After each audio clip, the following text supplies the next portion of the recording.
우리 마음속에 있는 두려움은 아직 일어나지 않은 일들을 마치 지금 일어난 일처럼 꾸미게 되는 경우가 참 많이 있습니다. 아직 내일은 오늘 다가오지 않았음에도 불구하고 오늘의 모든 것들을 빼앗아 가려는 것처럼 우리의 마음을 강하게 압박하고 조여오게 되는 것이죠. 우리에게 하나님의 약속이 분명히 주어졌음에도 불구하고 그 약속보다 우리 주변의 상황을 그리고 그 어려움을 더 크게 보이게 하는 것입니다. 솔로몬의 말년에 솔로몬이 그 마음이 하나님으로부터 멀어지게 되었습니다. 그로 인해 하나님께서는 이스라엘이라는 나라를 둘로 나누겠다고 말씀하셨습니다. 남과 북으로 나누겠다고 말씀하셨죠. 그리고 그 말씀 속에서 여로보암은 10지파를 다스리게 하겠다라고 그러한 약속을 주님께서 하셨습니다. 그리고 다윗처럼 하나님을 따르기만 하면 견고한 집과 나라를 세워주겠다고까지 말씀하셨습니다. 그리고 시간이 흘러 솔로몬의 아들 르호보암이 왕이 되었고 그 르호보암의 잘못으로 인해 결국 나라는 남과 북으로 나뉘게 되었습니다. 그리고 처음 하나님의 약속대로 북쪽에 있던 10개의 지파를 여로보암이 다스릴 수 있게 되었습니다.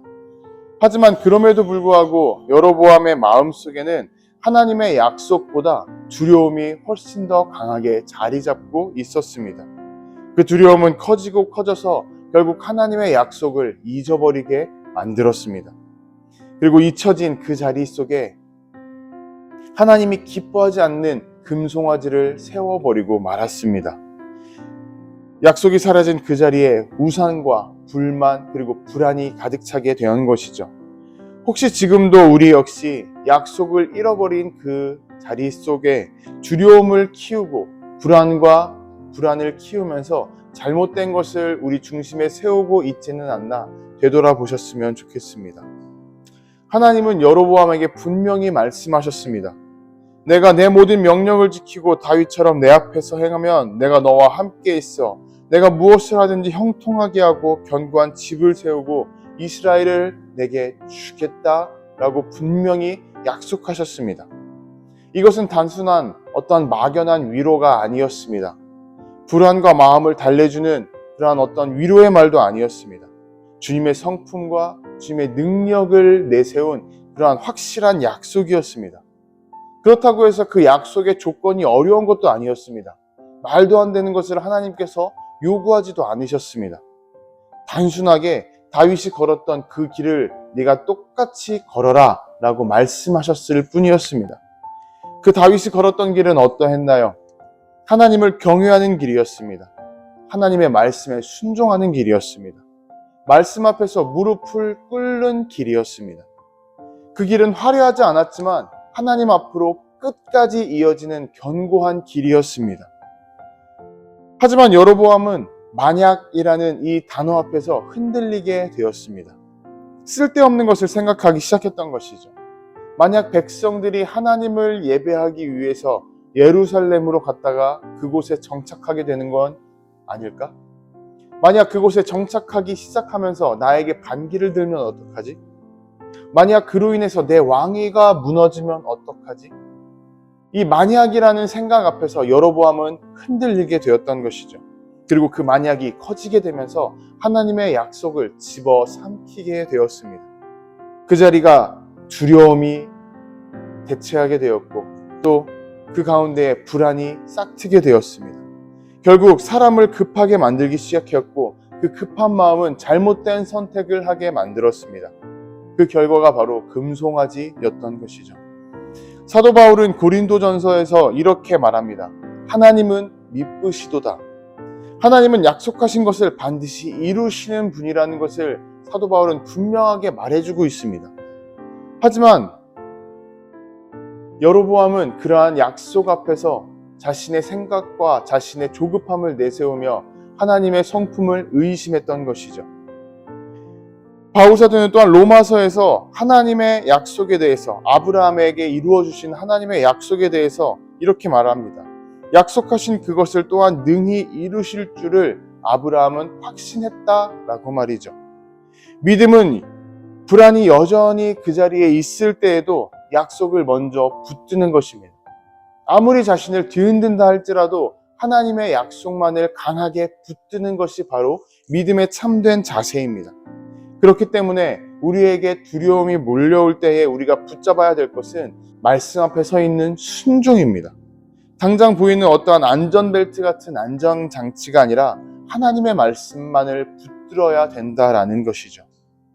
그래서 바울 사도는 디모데후서에서 하나님께서 주신 것은 두려워하는 마음이 아니다라고 분명하게 우리에게 권면합니다.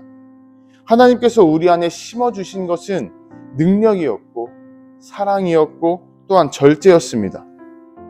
두려움은 우리 마음속에서 방향을 잃게 만들지만 하나님의 약속은 우리에게 분명히 나아갈 바를 가르쳐 주십니다. 두려움은 발걸음을 멈추게 만들지만 하나님의 약속은 우리가 나아갈 길을 분명히 가르쳐 주시고 그 길을 걸어가게 만들어 줍니다.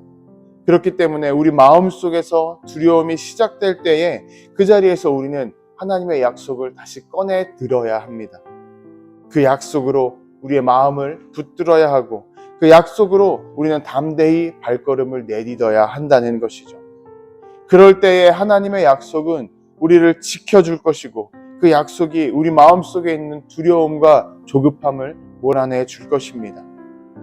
여러분, 두려움은 우리 마음속에 조용히 다가오고 또 조용히 스며듭니다. 아무 일 없는 것처럼 조용히 우리 마음속에 자리를 잡게 되는 것이죠. 하지만 그 가운데 뿌리를 내리기 시작하면 말도 안 되게 빠른 속도로 성장하기 시작합니다. 그리고서 우리에게 주어졌던 약속을 순식간에 흐릿하게 만들어버리죠. 하나님의 말씀이 들려옴에도 불구하고 그 목소리가 점점 작아지게 만드는 것입니다. 대신 우리 주변의 불안한 현실만을 바라보게 하고 그 상황의 소리를 더 크게 들리게 만들기 시작합니다. 여로보암이 그랬습니다. 하나님의 약속을 들었지만 그 약속보다 만약이라는 불안과 두려움이 그 자리를 더 빠르게 차지하기 시작했죠. 결국 약속을 집어삼켰습니다. 우리는 여로보암의 길을 따라서는 안 될 것입니다. 두려움이 밀려올 때에 우리는 반드시 그 자리 가운데에 먼저 주어진 하나님의 약속을 강하게 붙들어야 합니다. 우리를 둘러싼 환경이 아니라 하나님의 약속을 먼저 바라봐야 합니다. 주님의 신실하심을 먼저 기억해야 할 것입니다. 여러분, 우리에게 주어진 약속은 결코 변하지 않습니다. 그리고 그 약속은 오늘도 우리를 강하게 붙들고 있고 살아서 역사하는 하나님의 말씀입니다. 그 약속을 우리 안에 세워두고 그 약속을 따라 우리는 걸어가야 할 것입니다. 그러니 오늘 하루 우리는 약속을 따라서 움직여야 할 것이고 그 약속을 따라서 우리의 삶의 방향을 이끌어 나가야 될 것입니다. 여러분, 시간이 지나면 그 두려움은 사라지게 됩니다. 하지만 약속은 우리 가운데 영원히 남아있다는 사실을 기억해야 됩니다.